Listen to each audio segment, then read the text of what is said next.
इसमें कोई दो राय नहीं है कि हमारा समाज जाति के आधार पर नियोजित था और इससे भयानक शोषण का नियोजन शायद ही किसी और समाज में रहा हो, ये और खासकर दलितों के लिए।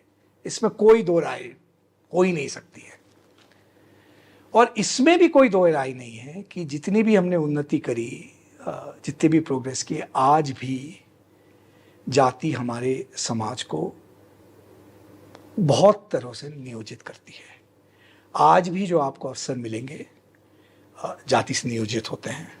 कोई दो इस एम्पिरिकल रियलिटी से कोई, कुछ लोग डिनाई करते हैं, एक जाति अपोलॉजिस्ट हैं, भाई इतनी खराब नहीं थी, ये नहीं थी, लेकिन कोई दो राय नहीं है। अब सवाल ये था इससे कैसे उभर के निकले।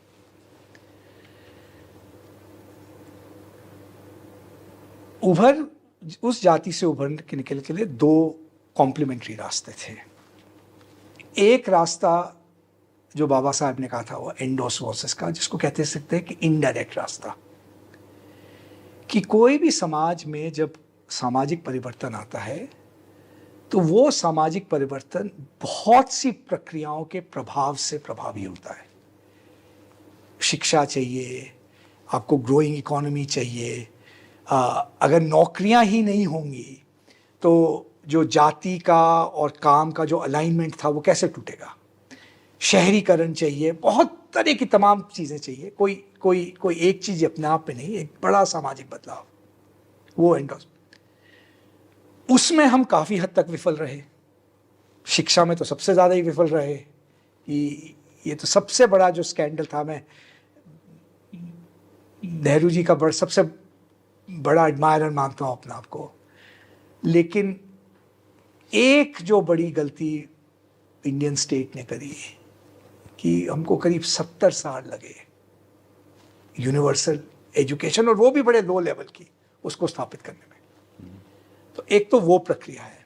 दूसरा जिसको हमने संवैधानिक स्वरूप दिया वो ये था कि कुछ वर्ग ऐसे हैं जो इतने शोषित हैं, जिनसे इतना भेदभाव किया गया है कि उनको प्रतिनिधित्व देना बहुत ज़रूरी है, और वो प्रतिनिधित्व एक तरह से एक औजार है उस भेदभाव के खिलाफ लड़ने का, और उनको आश्वासन देने का कि ये अर्थव्यवस्था, ये संविधान, ये राज्य प्रणाली, ये शिक्षण प्रणाली, ये आपके लिए भी है, क्योंकि बाकी जो प्रक्रिया है उसमें समय लगेगा।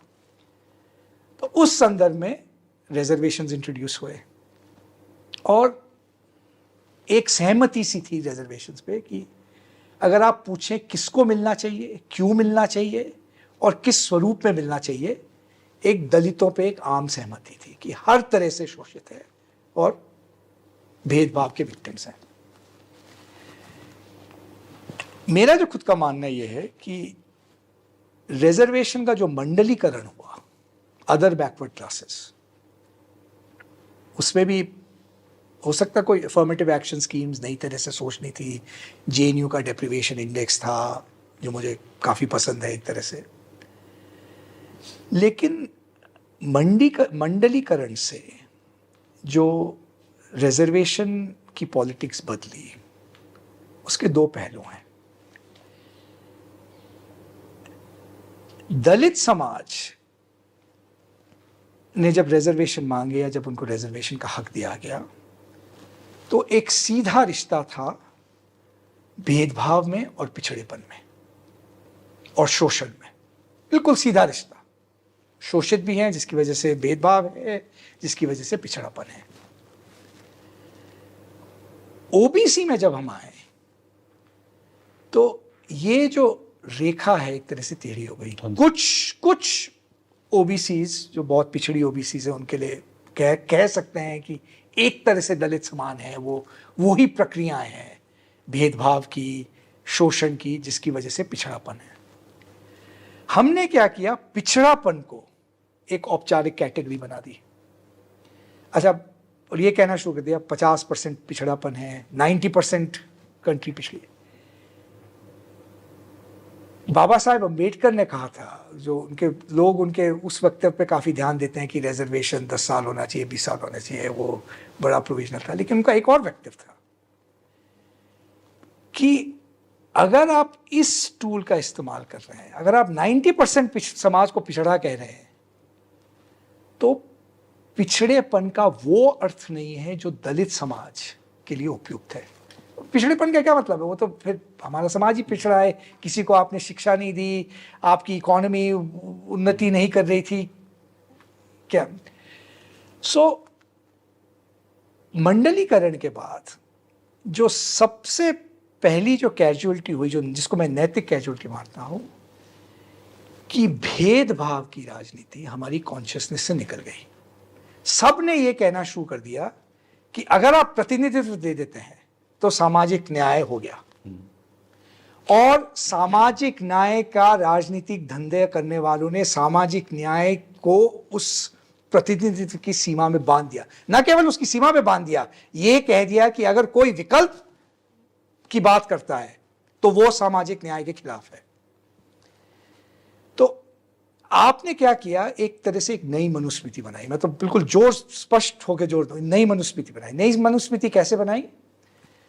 आपने ये कहा कि हम जो कास्ट की अनिवार्य पहचान थी उसको हर एक तबके के लिए कायम करके रखेंगे।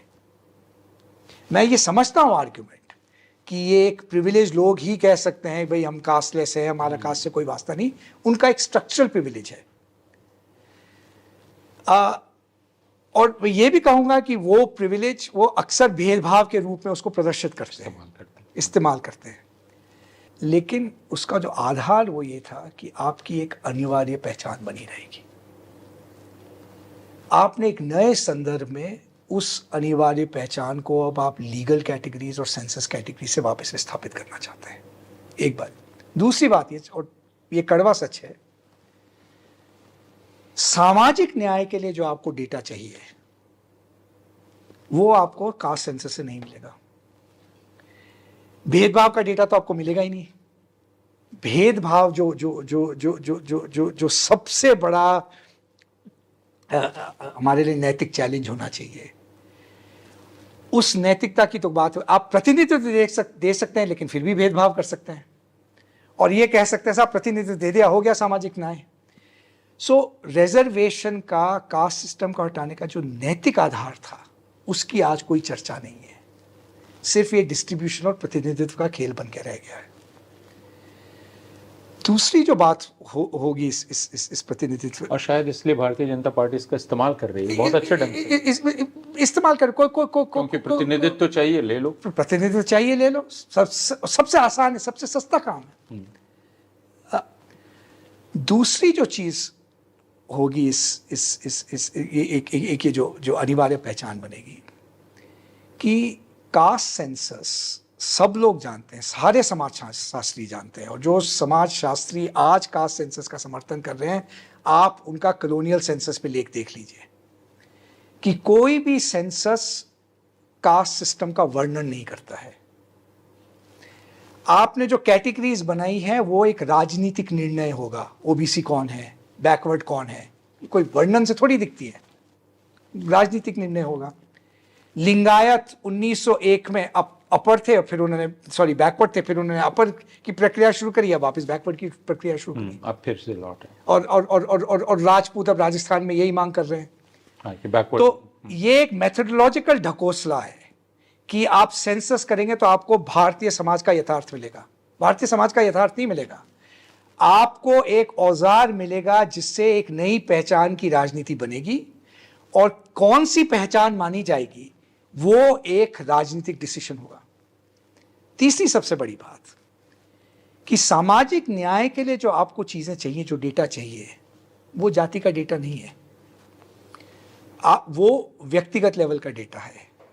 आप कौन सी स्कूल जा रहे हैं, आपके पास मकान है कि नहीं, आपके पास पानी है कि नहीं, आपको पेंशन मिल रही है कि नहीं, ये जितना जो भौतिक आधार है सामाजिक न्याय का, उसके लिए आपको जातिगत डेटा की जरूरत है ही नहीं। और जातिगत डेटा एक तरह से एक डाइवर्शन होगा। कौन रोक रहा है आपको ये चीजें देने से?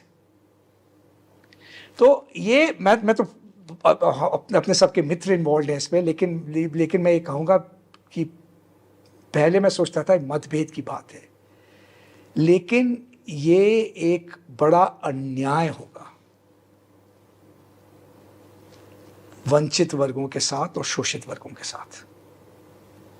और ये एक बहाना मिल जाएगा। आज मोबिलाइजेशन एक अपॉर्चुनिटी कॉस्ट होती है। आप और हम यूनिवर्सिटी में हैं।